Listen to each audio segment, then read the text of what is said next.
இந்த பொடி சவாரி பணம். நான் மானஸ்தி.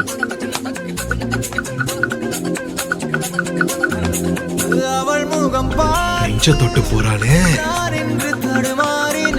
அவ திரும்பி பார்க்கணும், திரும்பி பார்க்கணும், திரும்பி பார்க்கணும், திரும்பி பார்க்கணும், திரும்பி பார்க்கணும், திரும்பி பார்க்கணும்.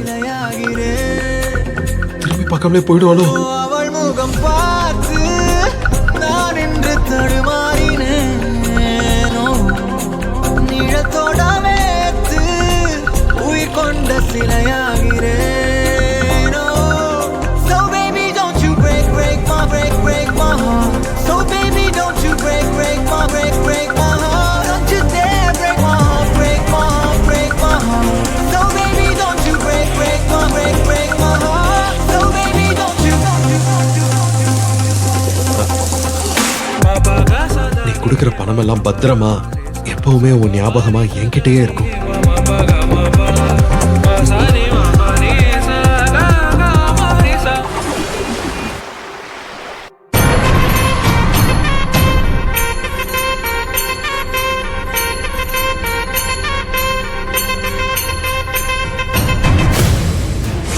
அபி அபி அபி அபி அபி அபி அபி உங்க பையனுக்கு ஏதோ குறை இருக்கு, அதை மறைச்சு என் பொண்ணுக்கு கல்யாணம் பண்ணி வைக்க பாக்குறீங்க.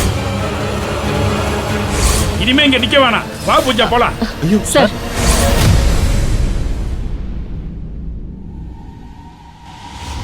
அக்கா, பேங்கோட டாக்குமெண்ட்ஸ்ல சைன் பண்ணுக்கா.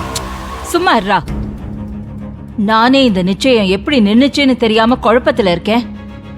அபி ஏண்டா திடீர்னு மயங்கி விழுந்தான்? அதான் டாக்டர் சொன்னார் இல்லக்கா, இன்ஜெக்ஷன் ஓவர் டோஸ்னு.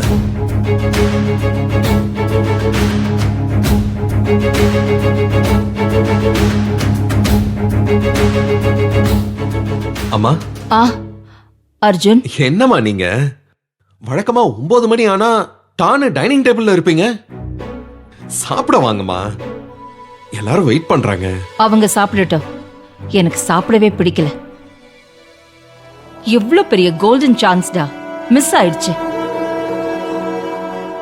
ஏகே ஜுவல்லர்ஸ் மட்டும் நம்ம சம்மந்தி ஆயிருந்தா நம்ம ஃபேமிலி பிரஸ்டேஜ், கம்பெனி ரெப்யூட்டேஷன், அதை விட முக்கியமா அபியோட வாழ்க்கை, இதெல்லாமே வேற லெவலுக்கு போயிருக்கோண்டா. நான் போட்ட பிளான் இது வரைக்கும் மிஸ் ஆனதே இல்லை. For the first time in my life.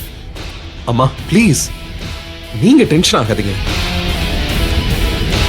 அந்த குடும்பமும் நம்ம கூட சம்பந்தம் வச்சுக்கணுங்கிற ஆர்வத்துல தான் இங்க வந்தாங்க. ஆனா ஏதோ ஒரு சின்ன மிஸ் அண்டர்ஸ்டாண்டிங்ல இந்த ஃபங்க்ஷனே நின்னு போச்சு. ஏகே ஜுவல்லர்ஸ் ஒரு பிரஸ்டீஜியஸ் ஃபேமிலி, நம்ம ஸ்டேட்டஸ்க்கு எல்லா விதத்திலயும் மேட்ச் ஆகுற இடம். அந்த சம்பந்தம் நடந்திருந்தா அபிக்கு ஒரு நல்ல ஃபியூச்சர் கிடைச்சிருக்கும். அந்த சான்ஸ் போச்சே, அதான் வருத்தமா இருக்கு. அண்ணனை பத்தி நீங்க கவலைப்படாதீங்கம்மா. நான் வேணும்னா ஒரு தடவை போய் கமலநாதன் அங்கிள் கிட்ட பேசி பாக்குறேன். என்ன சொல்றீங்க? ஏய், அதெல்லாம் வேண்டாம்ப்பா. அவங்க என்னவோ நம்ம ஃப்ராட் பண்ணி அபிய அந்த பொண்ணு தலையில கட்ட பார்த்த மாதிரி பில்டப் பண்ணி நம்மள அசிங்கப்படுத்திட்டு போயிட்டாங்க. அவங்க கால்ல போய் மறுபடியும் விழணுமா? அக்கா கௌரவம் என்ன ஆகுறது? நானே ஒத்துக்கிட்டாலும் என் அக்கா அதுக்கு ஒத்துக்கவே ஒத்துக்காது. அர்ஜுன், ட்ரை பண்ணி பாரு. அக்கா, அம்மா, இந்த சம்பந்தம் ஏன் மிஸ் ஆச்சுன்னு நான் சொல்றேன். 2 குடும்பமும் சம்மந்தி ஆக போற இந்த நேரத்துல இந்த ரிலேஷன்ஷிப்ல ஒரு டிரான்ஸ்பரன்சி இருந்திருக்கணும். அபியோட சிச்சுவேஷனை நாம அப்பவே அவங்க கிட்ட சொல்லி புரிய வச்சிருக்கணும். ஆனா அதை மறைச்சு நாம தப்பு பண்ணிட்டோமா, அதனாலதான் நமக்கு இந்த செட் பேக். பரவாயில்லமா, நான் போய் இப்ப பேசி பாக்குறேமா. எனக்கு என்னவோ இது பாசிட்டிவா முடியுங்கிற ஒரு நம்பிக்கை இருக்கு. அக்கா, நம்ம ஸ்டேட்டஸ்க்கு போய் அம்மா, அம்மா மனசு இப்ப எப்படி யோசிக்கும்னு எனக்கு நல்லாவே தெரியும். அண்ணனுக்காக இவ்ளோ ஃபீல் பண்றாங்க, அதனால நான் போய் ஒரு தடவை பேசி பாக்குறேன். கஷ்டப்பட்டு இந்த ஃபங்க்ஷனை நிறுத்தியும் மறுபடியும் ஆரம்பிக்கிறாங்களே. அர்ஜுன், இந்த விஷயத்துல நான் உனக்கு ஏதாவது ஹெல்ப் பண்ணுமா? இல்லம்மா, நீங்க என்னைக்கும் உங்க உயரத்தை விட்டு இறங்கவே கூடாதுமா. மத்தவங்க தான் உங்க லெவலுக்கு ஏறி வந்து உங்களை சந்திக்கணும். நான் நேர்ல போய் பேசுறேன். அபி கல்யாண விஷயத்தை நான் சக்சஸ் பண்ணி காட்டுறேன். இப்படி ஒரு புள்ள என்ன தாங்கி பிடிக்க இருக்கும்போது இந்த செல்வநாயகி என்னைக்கும் இறங்க மாட்டா. சரிம்மா, முதல்ல சாப்பிட வாங்க. ம். வாங்க. ஆ. வேதாளம் மறுபடியும் முருங்க மரம் ஏறிடுச்சே. இவனை MBA படிக்க வச்சதே தப்பு. என் அடிமடியிலேயே கை வச்சிட்டான். சுபத்ராவையும் ஸ்ருதியையும் எப்படி சமாளிக்க போறேன்? கடவுளே, என்னை காப்பாத்து. சாப்பிட வாங்க.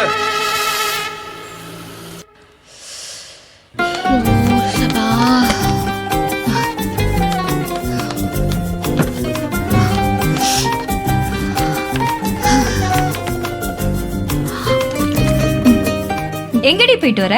ஏடிஎம்ல செலவுக்கு பணம் எடுக்க போனேன்டி. அங்க வர வழியில ஒரு பெரிய பஞ்சாயத்துடி. தற்செயலா செல்வநாயகி கிட்ட வேலை செய்யற மீனாவை பார்த்தேன். அபிய பத்தி ஏதாவது தகவல் தெரிஞ்சுதா? மீனா என்ன சொன்னா? செல்வநாயகி வீட்ல நான் அபிய சந்திச்சப்போ அவர் ஏதோ விரக்தியான மனநிலைமையில இருந்தாரு. அவர் இந்த உலகத்திலேயே இல்ல. நான் சொன்னது எதுவும் அவர் காதுலயே விழல. தேவி உயிரோடதே இருக்கிறான்னு நான் சொன்ன முக்கியமான விஷயத்த அவரு உள்வாங்கின மாதிரியே தெரியல. அத பத்தி தான் மீனா கிட்ட விசாரிச்சேன். அவருக்கு ஏதோ ஸ்ட்ரெஸ், டிப்ரெஷனா. இதுக்கு ஹாஸ்பிட்டல்ல அவருக்கு ட்ரீட்மெண்ட் பண்ணிட்டு இருக்காங்களாம். ஆமா, உனக்கு SIL ஹாஸ்பிட்டல் எங்க இருக்குதுன்னு தெரியுமா? ஆ தெரியும். பூந்தமல்லி ஹை ரோட்ல இருக்கு. ஏன்? அங்கதான் அவருக்கு ட்ரீட்மெண்ட் எடுத்துட்டு இருக்காங்களாம். ஆனா அவருக்கு ட்ரீட்மெண்ட் தரோங்கிற பேர்ல நிச்சயமா அவர் தனியா அனுப்ப மாட்டாங்க. அவரை சுத்தி அவர் ஆளுங்க இருப்பாங்க. அபிய எப்படி நெருங்குறதுன்னு ஒண்ணுமே புரியலடி. என்ன ட்ரீட்மெண்ட் எடுக்கறாரா? அதெல்லாம் அந்த அக்காவுக்கு சரியா சொல்ல தெரியல. ஆனா அந்த ஹாஸ்பிட்டல்ல இருந்து வீட்டுக்கு ரெகுலரா மருந்து மாத்திரை வந்துட்டு இருக்குன்னு மீனா சொன்னான். செல்வநாயகி வீட்டுக்கு ரெகுலரா மருந்து மாத்திரை வருதுன்னா அந்த ஹாஸ்பிட்டல்ல இருக்கிற யாரையாச்சும் நம்ம பிடிச்சா நாம அபி சம்பந்தப்பட்ட விஷயத்தை தெரிஞ்சுக்கலாம்.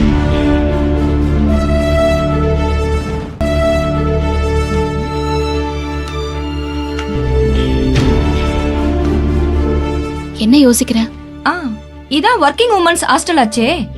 நம்ம ஹாஸ்டல்ல இருக்க சித்ரா இருக்கால, அவ SIL ஹாஸ்பிட்டல்ல தான் நர்ஸா இருக்கா.